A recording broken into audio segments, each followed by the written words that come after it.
Saya Rizky Wijoyo. Selama 28 tahun, saya telah menjadi bahan tertawaan keluarga sendiri. Yang suka seni.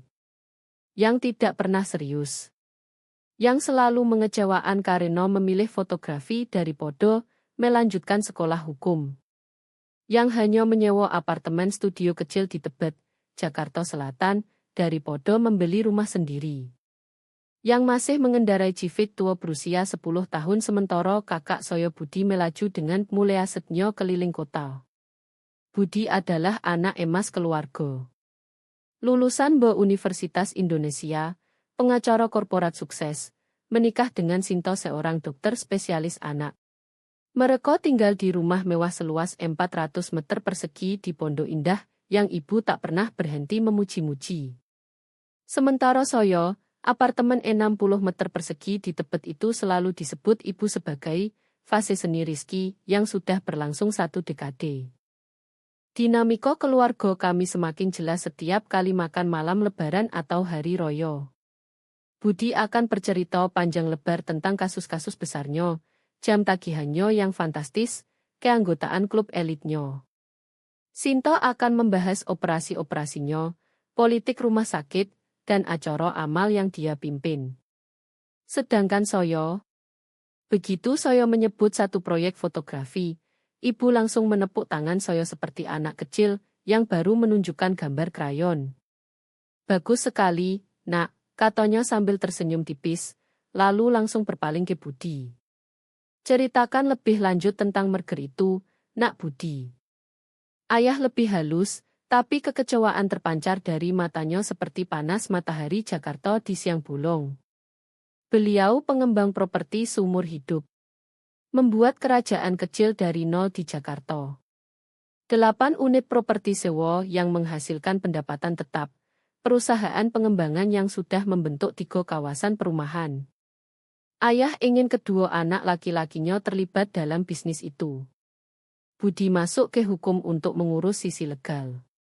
Saya memilih sekolah seni. Fotografi, kata ayah waktu itu, suaranya datar tanpa emosi. Kamu memilih fotografi. Itu yang saya cintai, ayah. Cinta tidak membayar cicilan rumah, Rizky. Itu sudah 15 tahun lalu. Kekecewaan itu semakin mengeras seperti beton. Tapi ada satu hal yang tidak mereka ketahui. Satu rahasia yang tidak ada seorang pun tahu. Kakek Johan telah melihat sesuatu dalam diri saya yang tak pernah mereka lihat. Sebelum beliau wafat tahun 2019, di pesta ulang tahunnya, yang ke-90, kakek menarik saya ke samping. Tangan tua yang kasar memegang tangan saya erat. Kamu punya moto nenekmu, nak, katanya pelan. Dia bisa melihat keindahan di tempat orang lain tidak peduli. Itu yang membuatnya koyo-royo dari barang antik. Kamu punya bakat yang sama. Terima kasih, kek. Saya tidak main-main, nak. Saya lihat apa yang kamu bangun. Website kamu, klien korporat-korporat besar itu, kamu kerjakan diam-diam dan benar. Berbeda dengan Budi yang selalu teriak-teriak setiap menang seolah dia menyelamatkan dunia. 2 minggu kemudian, kakek memanggil saya ke kantor notarisnya. Apa yang terjadi di sono mengubah hidup saya selamanya. Tapi saya tidak pernah cerita ke siapapun. Tidak satu jiwa pun. Ini tetap antara kita berdua, kata kakek dengan moto yang masih tajam meski sudah tua. Saya ingin melihat siapa yang benar-benar mencintai kamu dan siapa yang hanya mentolerir kehadiranmu. Mengerti. Saya mengerti benar. Sementara keluarga saya melihat saya sebagai seniman yang sedang berjuang, sebenarnya saya sudah membangun kerajaan sendiri. Semuanya dimulai dari fotografi pernikahan biasa. 50 pasangan setiap tahun, masing-masing 45 juta. Uangnya lumayan, tapi bagi ayah dan Budi itu hanya pekerjaan sampingan. Fotografi pernikahan hanyalah etalase. Bisnis sesungguhnya adalah proyek korporat dan komersial. Perusahaan-perusahaan besar di Jakarta membayar Rp225 juta sampai Rp675 juta untuk satu sesi pemotretan. Firma arsitektur membutuhkan kampanye Rp450 juta untuk proyek perumahan mewah mereka. Perusahaan teknologi di kawasan Sudirman membayar Rp900 juta untuk materi website dan pemasaran. Tahun 2020, Rizky Wijoyo Fotografi sudah meraup Rp30 miliar per tahun. Tahun 2023, angka itu naik menjadi Rp55 miliar. Saya punya tim 12 fotografer, manajer studio, 2 editor digital, dan manajer bisnis khusus akun korporat. Tapi saya tetap tinggal di apartemen kecil, tetap pakai Civic tua, tetap datang ke makan malam keluarga dengan kaos dan jeans sementara Budi memakai jas mahal. Saya biarkan mereka berpikir, saya masih gagal. Kakek Johan benar. Saya perlu melihat siapa mereka sebenarnya. Jawabannya muncul dengan sangat jelas ketika ayah didiagnosis kanker pankreas stadium 4 pada Januari. Dokter beri waktu 6 bulan, mungkin 8 kalau pengobatan berhasil. Ternyata tidak berhasil. Budi langsung memposisikan diri sebagai anak yang paling berduka sekaligus paling bertanggung jawab. Dia ambil alih semua keputusan medis ayah, operasi bisnis, bahkan urusan keuangan. Ibu memuji-muji dia tanpa henti. Syukur odo Budi, katanya sambil menyeko air mata. Ibu tidak tahu harus bagaimana tanpa orang kompeten yang mengambil alih. Saya mengunjungi ayah 3 kali seminggu. Duduk berjam-jam di samping tempat tidur. Memegang tangannya saat rasa sakit datang. Mendengarkan cerita beliau membangun kompleks pertama tahun 1987. Saya tunjukkan foto-foto terbaru, pabrik semikonduktor di Cikarang, fasilitas baru di kawasan industri, gedung pencakar langit di Sudirman saat Golden Hour. Ini bagus sekali, Rizky, kata ayah suatu hari sambil memandang iPad saya dengan fokus yang biasanya hanya untuk blueprint. Kamu benar-benar punya mata untuk garis dan cahaya. Terima kasih, ayah. Maaf, ayah tidak pernah benar-benar mengerti apa yang kamu lakukan. Tidak apa-apa. Tidak, ini salah ayah. Ayah melihat kegagalan karena ayah memang mencarinya. Tangan ayah gemetar kecil. Kita tidak sempat menyelesaikan percakapan itu. Budi masuk tiba-tiba sambil bicara keras tentang perencanaan warisan, pertemuan dengan notaris, bagaimana kami harus melindungi warisan ayah. Ayah meninggal pada Selasa bulan Agustus. Pemakaman besar sekali. Seluruh komunitas properti Jakarta hadir. Budi memberikan pidato eulogi tentang melanjutkan visi ayah. Sinta berdiri di sisinya dengan gaun hitam sempurna. Ibu menangis keras di baris depan. Saya duduk di belakang dan diam saja. Pertemuan pembagian warisan dijadwalkan tanggal 15 September. Tepat 3 minggu setelah pemakaman. Ibu ingin dilakukan di rumah besar Menteng yang ayah bangun tahun 1995. Budi bersikeras pengacara ayah dan akuntan estate harus hadir. Saya datang dengan jeans dan kemeja lengan panjang biasa. Budi memakai jas abu-abu yang harganya pasti 30 juta. Sinta duduk di sampingnya dengan gaun krem. Tangannya posesif memegang lengan Budi. Ibu duduk di kepala meja, kursi ayah kosong di sebelahnya seperti hantu. Pengacara, Pak Richard, duduk di depan saya dengan map kulit tebal. Akuntan, Bu Patricia, laptopnya terbuka dan tumpukan kertas setinggi 7 senti di sampingnya. Terima kasih semua sudah datang, kata Pak Richard dengan suara muram profesional. Kita di sini untuk melaksanakan wasiat terakhir Bapak Thomas Wijoyo, tertanggal 18 Maret 2024. Budi condong ke depan, jari-jarinya disatukan seperti orang yang sudah yakin menang. Pak Richard membuka map. Harta Bapak Thomas terutama 8 unit properti sewa di Jakarta dengan nilai total sekitar Rp65 miliar. Ada juga rekening bisnis Rp2,6 miliar, dan tabungan pribadi Rp 1,2 miliar. Properti itu aset utama, Budi menyela halus. Saya sudah mengelolanya 6 bulan terakhir, menangani penyewa, perbaikan, keuangan. Saya dan ayah sudah bahas rencana transisi secara detail. Saya yakin Bapak menghargai itu, kata Pak Richard hati-hati. Beliau ingin kelanjutan, Budi melanjutkan. Seseorang yang paham properti, punya latar belakang hukum, dan tidak akan membiarkan aset rusak. Matanya melirik ke arah saya. Maksudnya sangat jelas. Sinta meremas lengan Budi mendukung. Ibu mengangguk pelan, air mata mulai menggenang lagi. Boleh kita lanjutkan pembacaan? Tanya Pak Richard. Silakan, bisik ibu. Wasiat ayah sangat sederhana. Barang pribadi untuk ibu, sedikit donasi untuk amal, lalu klausul utama. Saya wariskan 8 unit properti sewa beserta operasinya kepada anak saya Budi Daniel Wijaya. Percaya sepenuhnya pada kemampuannya menjaga dan mengembangkan warisan yang saya bangun seumur hidup. Kata-kata itu menggantung di udara. Budi duduk kembali, wajahnya netral tapi kepuasan terpancar jelas. Saya akan jaga kepercayaan itu, Bu, katanya. Ibu tahu kamu pasti bisa. Nak, ibu meraih tangan Budi. Sinta tersenyum kecil penuh kemenangan. Bu Patricia bergeser gelisah. Pak Richard melihat ke saya. Rizky, bapakmu meninggalkan peralatan fotografi dan koleksi kamera vintage. Beliau bilang kamu akan lebih menghargainya daripada uang.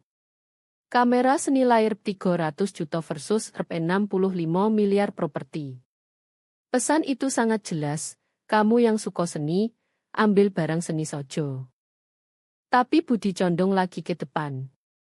Sebenarnya ada yang perlu dibahas.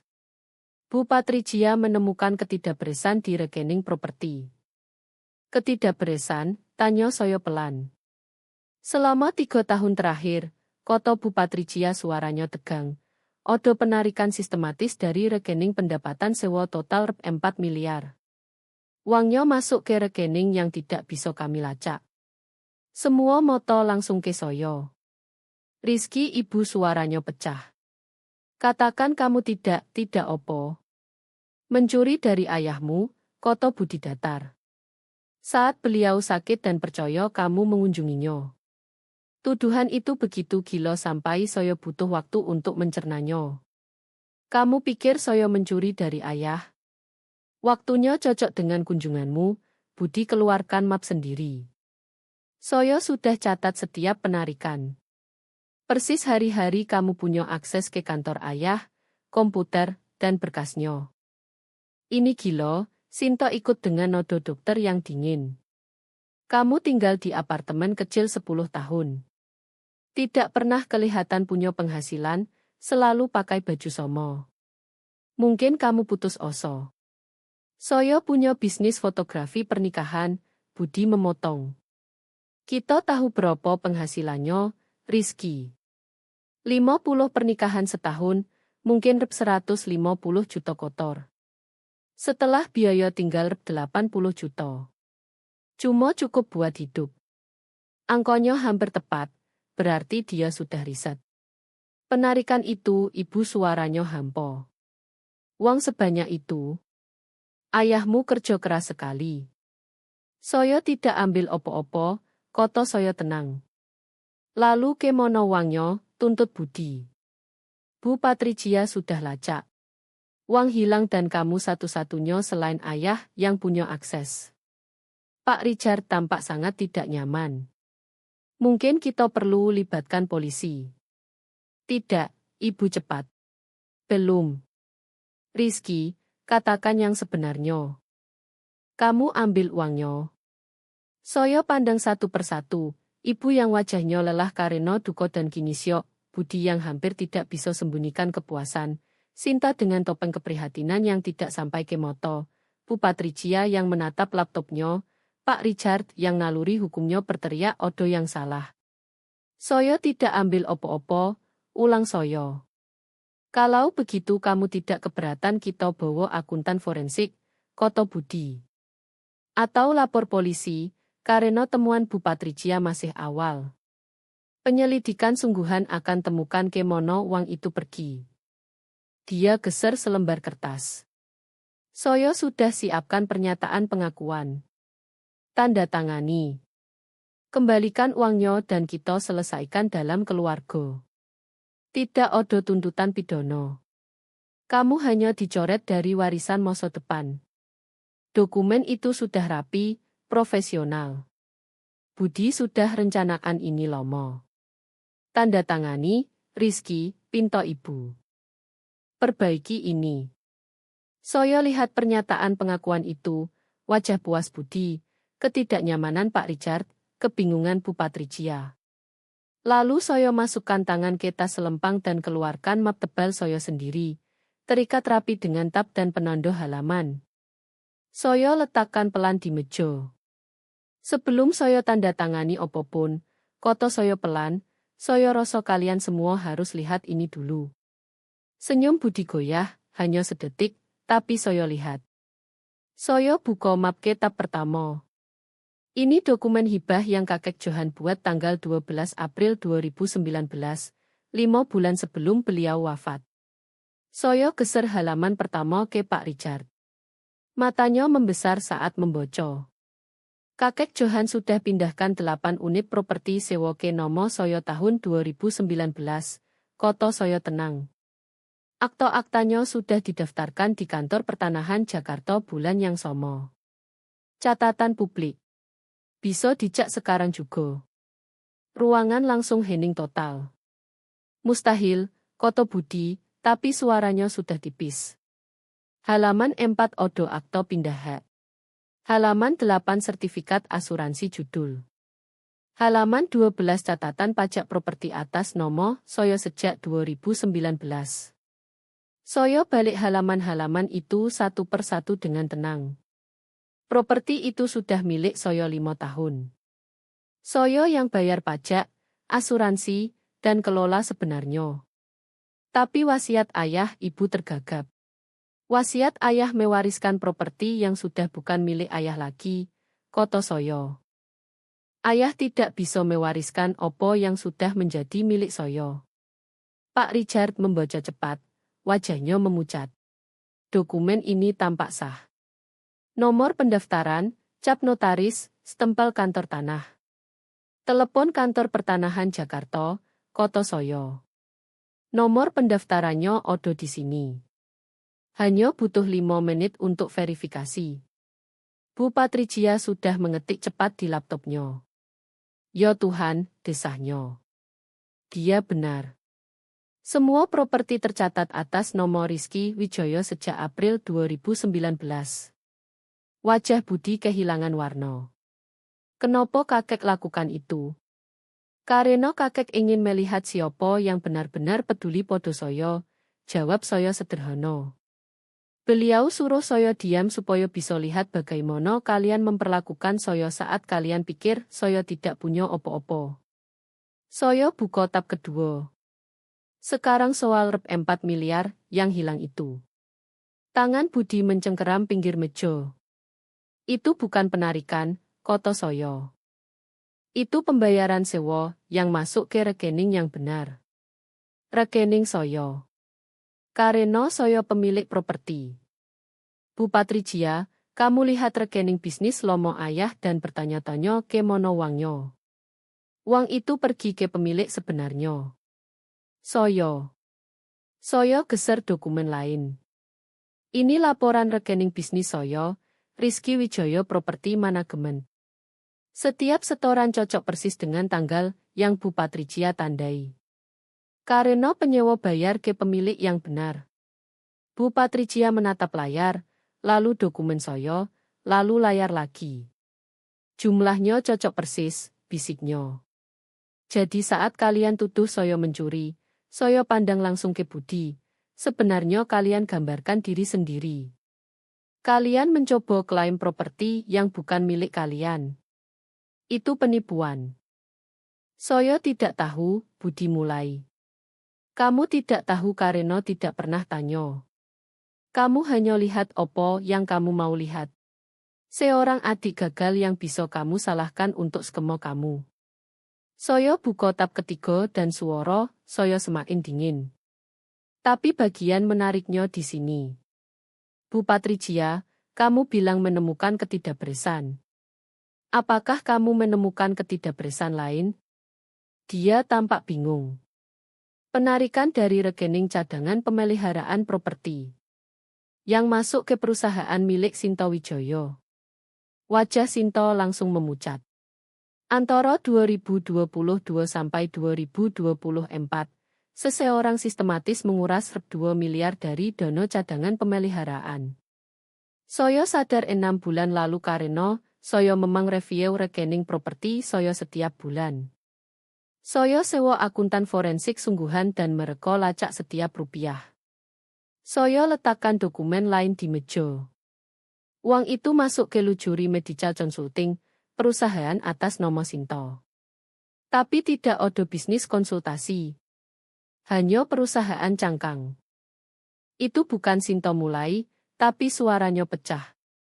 Saya punya catatan ban, otorisasi transfer, dan semuanya pakai tanda tangan digital dengan login ayah. Login yang kamu punya akses sebagai kuasa hukumnya. Saya pandang budi. Ruangan sekarang hening menekan. Saya pasang kamera pengawas di kantor ayah 8 bulan lalu saat saya lihat penarikan mencurigakan pertama.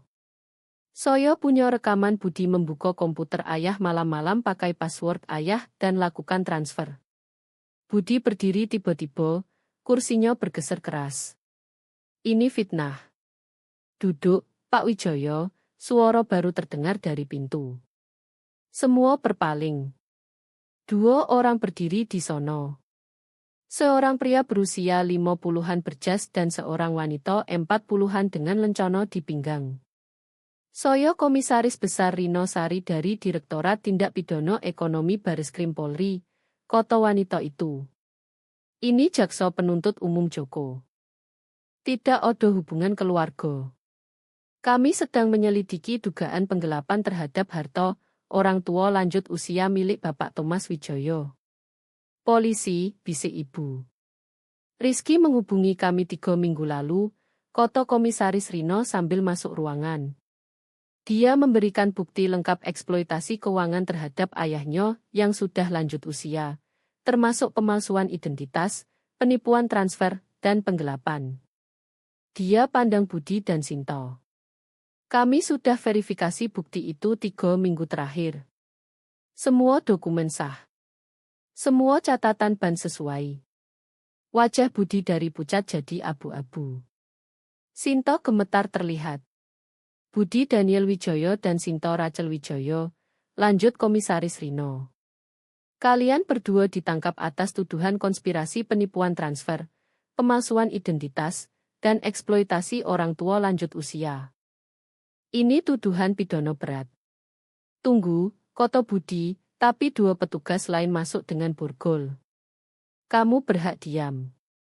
5 menit berikutnya adalah kekacauan. Budi berteriak tentang pengacara, kesalahan, bagaimana saya jebak dia.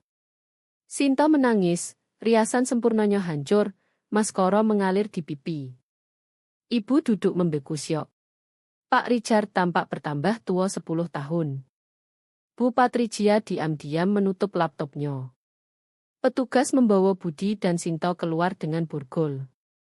Pandangan terakhir Budi ke saya penuh kebencian dan tidak percaya. Komisaris Rino tetap tinggal. Pak Rizky, besok Anda diminta datang ke kantor untuk tanda tangan pernyataan resmi, tapi saya ingin berterima kasih pribadi. Kasus penggelapan orang tua sangat sulit dituntut. Dokumentasi Anda membuat ini mungkin. Kakek saya ajarkan, kata saya. Kertas mengalahkan janji setiap saat. Setelah petugas pergi, ruang makan terasa seperti kuburan. Ibu duduk menatap tangannya. Pak Richard mengumpulkan kertas dengan tangan gemetar. Bu Patrijia sudah pergi. Kamu jebak kakakmu sendiri, kata ibu akhirnya, suaranya hampa. Tidak, jawab saya pelan. Budi yang jebak dirinya sendiri. Saya hanya mendokumentasikannya. Kamu bisa bilang podo kami. Tentang properti, tentang opo yang kakek lakukan. Apakah kalian akan percaya? Tanya saya. Sebelum hari ini, kalau saya bilang saya punya 8 properti senilai 65 miliar, apakah kalian percaya? Atau kalian akan tertawa? Ibu tidak jawab. Dia tidak perlu. Kakek Johan ingin saya tahu siapa kalian sebenarnya, lanjut saya. Beliau ingin saya tahu apakah kalian mencintai saya atau hanya mentolerir. Sekarang saya tahu. Rizky, saya dengar kamu memuji Budi bertahun-tahun. Anak emas, yang bertanggung jawab. Saya lihat kamu menganggap semua yang saya lakukan sebagai fase atau hobi. Saya duduk di meja makan di mana pencapaian saya hanya catatan kaki dan pencapaiannya berita utama. Kami tidak bermaksud, kalian bermaksud, saya berdiri, mengambil map saya. Kalian bermaksud setiap kota, setiap komentar merendahkan, setiap pandangan kecewa. Kalian percaya saya tidak odo opo-opo karena itu yang kalian mau percaya. Sekarang opo, tanya ibu, suaranya kecil. Sekarang, saya ambil tas. Budi dan Sinto menghadapi tuntutan pidana berat. Jaksa bilang mereka bisa dapat 5-7 tahun masing-masing. Aset mereka akan disita untuk restitusi. Reputasi mereka hancur. Sedangkan kita, itu terserah ibu. Saya punya 8 properti sewa senilai 65 miliar. Bisnis fotografi saya omzet 55 miliar setahun. Portofolio properti lain yang saya bangun sejak 2019 senilai 25 miliar lagi. Saya baik-baik saja. Moto ibu membesar. Kamu bernilai sekitar 140 miliar, kurang lebih. Saya angkat bahu. Bisa lebih. Saya berhenti hitung. Kenapa kamu tidak bilang? Karena kakek Johan benar. Saya perlu lihat siapa yang mencintai saya dan siapa yang hanya mentolerir. Saya perlu tahu apakah kalian menghargai saya tanpa uang. Saya berjalan ke pintu. Bagaimana? Tanya ibu. Saya tahu. Rizky, tolong. Saya tidak memutus hubungan, Bu. Tapi saya selesai memohon tempat di meja ini. Saya selesai jadi bahan tertawaan. Selesai berpura-pura lebih kecil dari yang sebenarnya, supaya kalian nyaman merendahkan saya. Apa yang kamu mau dari ibu? Saya mau ibu pikirkan 10 tahun terakhir. Setiap kali ibu memuji Budi dan merendahkan saya. Setiap kali ibu pilih versi sukses dia daripada saya. Setiap kali ibu buat saya merasa kecil. Saya berhenti di pintu. Kalau ibu ingin hubungan dengan saya, kita bangun yang baru. Berdasarkan siapa saya sebenarnya, bukan siapa yang ibu ingin saya jadi. Saya tidak tahu apakah bisa. Kalau begitu ibu sudah punya jawaban. Saya keluar meninggalkan ibu duduk di meja rumah yang ayah bangun, dikelilingi puing-puing jatuhnya anak emas. Kejadian langsung setelahnya brutal bagi Budi dan Sinto. Penangkapan mereka masuk berita lokal. Pengacara prominen ditangkap kasus penggelapan warisan orang tua. Komunitas hukum Jakarta kecil dan kejam. Firma Budi memecatnya dalam 48 jam. Rumah sakit Sinto langsung skors, lalu memutus kontrak saat tuduhan lengkap terungkap. Rumah mewah mereka di Pondok Indah dijual dalam seminggu. Mereka butuh uang untuk biaya pengacara. Terjual 3 hari dengan 32 miliar, sebagian besar untuk pengacara. Mu Budi disita. Mercedes Sinto menyusul. Keanggotaan klub mereka dicabut diam-diam. Sidang dijadwalkan Februari, 8 bulan lagi. Jaksa tawarkan kesepakatan. 5 tahun masing-masing, restitusi penuh, dan larangan selamanya praktik hukum atau kedokteran. Budi tolak, yakin mereka akan lawan. Itu kesalahan besar. Bulan November, dana pertahanan hukum Budi sudah habis. Dia habiskan Rp 6 miliar untuk pengacara dan sidang belum mulai. Dia telepon saya sekitar Thanksgiving. Rizky, suaranya hampa. Saya perlu bicara. Saya dengar. Saya minta maaf untuk semuanya. Karena tidak melihat apa yang kamu bangun. Karena mengira kamu yang curi. Suaranya pecah. Saya salah besar. Tapi kita keluarga. Benarkah? Tolong. Sinto hamil. Kita akan kehilangan segalanya. Saya tidak bisa masuk penjara saat bayi lahir. Kamu seharusnya pikirkan itu sebelum melakukan penipuan berat. Rizky, tolong ambil kesepakatan. 5 tahun lebih baik daripada 10-15 tahun di sidang. Terima hukumanmu. Bayar restitusi. Lalu cari siapa kamu sebenarnya tanpa bayang-bayang ayah. Saya tidak bisa. Yo, kamu bisa. Kamu harus. Saya jeda. Saya tidak akan selamatkan kamu dari akibat pilihanmu, tapi kalau kamu keluar nanti dan benar-benar berubah, kita bisa bicara. Dia tutup telepon. Akhirnya dia terima kesepakatan. 2 minggu kemudian Sinto ambil kesepakatan terpisah. 3 tahun, karena dia kerjasama dan bersaksi tentang manipulasi Budi. Mereka dijatuhi hukuman Januari. Budi 5 tahun di lapas keamanan minimum. Sinto 3 tahun. Bayi mereka lahir Maret, ibu Sinto yang rawat sementara Sinto menjalani hukuman. Ibu berhenti telepon saya setelah Thanksgiving. Dia coba beberapa kali September dan Oktober, tapi pembicaraan selalu tegang, penuh pembenaran dia dan batasan saya. Akhirnya dia berhenti. Saya pindah dari apartemen tepat Desember. Beli rumah 300 meter persegi di kawasan modern Wellersdale di Jakarta Timur. 3 kamar, ruang kantor, studio fotografi, desain modern penuh jendela dan cahaya. Kebalikan dari rumah ayah yang berat dan tradisional. Bisnis saya terus tumbuh. Rp 55 miliar tahun 2024. Saya tambah 6 fotografer, buka studio kedua di Bandung, mulai ambil proyek komersial untuk perusahaan teknologi California yang terbang saya keluar. Properti sewa tetap hasilkan Rp 700 juta per bulan kotor. Saya sewa perusahaan manajemen properti profesional untuk urusan harian. Saya hanya review laporan bulanan dan setujui pengeluaran besar. Saya mulai pacaran dengan Sarah Februari. Dia arsitek yang saya foto untuk majalah. Dia tidak tahu drama keluarga saya. Dia lihat saya opo adanya. Kami ambil langkah pelan, makan malam setiap minggu, jelajahi Jakarta bersama. Tidak ada tekanan. Kebijaksanaan kakek Johan selalu terngiang. Biarkan orang tunjukkan siapa mereka.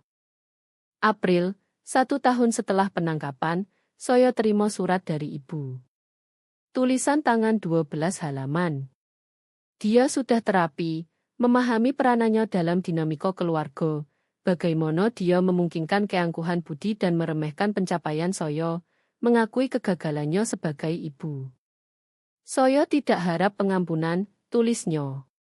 Saya tidak pantas, tapi saya ingin kamu tahu sekarang saya lihat kamu.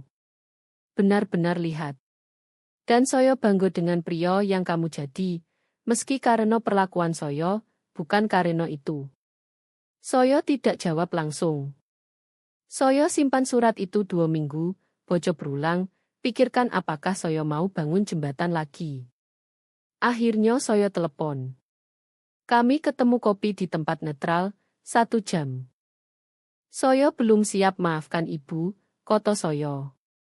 Tapi saya bersedia lihat apakah kita bisa bangun sesuatu yang baru. Itu lebih dari yang ibu pantas, katanya, air mata di mata. Bukan soal pantas. Soal apakah ibu benar-benar mau berubah. Kami ketemu sekali sebulan sejak itu. Kopi, kadang makan siang, percakapan pendek, batasan jelas. Sekarang ibu tanya bisnis soyo dan benar-benar dengar jawaban. Dia sudah bertemu Sarah, hormat dan baik. Dia tidak sebut budi kecuali soyo yang bowo. Bukan hubungan ibu anak seperti yang kami bayangkan, tapi jujur, dan itu lebih dari yang pernah kami punya. Budi dijadwalkan bebas 2029. Dia akan berusia 42 tahun, mantan narapidana yang tidak boleh praktik hukum lagi. Dia kirim surat kadang. Alamat masih apartemen Lomo Soyo, diteruskan ke rumah baru. Soyo bocok kadang. Penuh penyesalan dan kasihan diri. Soyo belum balas satupun. Mungkin suatu hari. Mungkin tidak. Sinta bebas 2027. Soyo dengar dari kenalan dia model narapidana baik, ikut kursus, kerja di perpustakaan lapas. Anak perempuannya sekarang 4 tahun, dibesarkan neneknya. Apakah Sinta dapat hak asuh lagi masih belum jelas. Properti sewa Soyo sekarang senilai 85 miliar. Pasar properti Jakarta terus naik. Bisnis fotografi Soyo capai 75 miliar tahun lalu. Portofolio investasi lewat 45 miliar.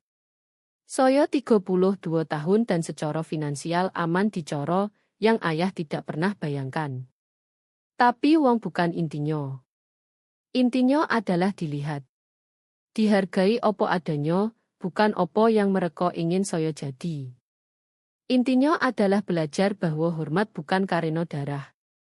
Hormat diraih lewat tindakan. Kakek Johan tahu itu.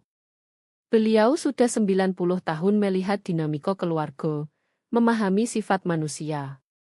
Beliau beri Soyo hadiah terbesar, kebenaran tentang siapa yang mencintai Soyo dan siapa yang hanya mentolerir.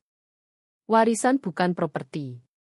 Warisan adalah pelajaran itu. Biarkan mereka tunjukkan siapa mereka, kata kakek. Lalu percaya. Soyo percaya. Dan dengan itu Soyo membebaskan diri. Minggu lalu Soyo tutup pembelian properti sewa ke-9, sebuah kompleks di Tebet, kawasan tempat ayah mulai 40 tahun lalu. Soyo perlahan bangun warisan sendiri. Satu properti demi satu foto demi satu hubungan autentik demi satu. Budi pikir dia mewarisi kerajaan.